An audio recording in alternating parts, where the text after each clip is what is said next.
Hey guys, today I'm going to show you on how to remove a background in Photoshop. First of all is just to create your working space. Mine I'll choose 1940 by 1080 pixels. Then I'll allow the resolution to be 300.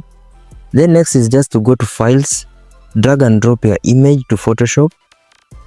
Then after dragging and dropping your image is just to resize the image and make sure it fits to the working space. Then I'll check it. After checking the image, I'll go to the layer panel and right click to the image to rasterize it.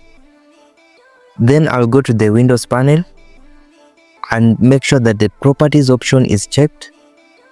After there, I'll move to the right side of the working space and I'll see the properties panel, and I'll use my scroll wheel to scroll down and I'll see the remove background option. I'll click on it and Photoshop will automatically remove the background of my image.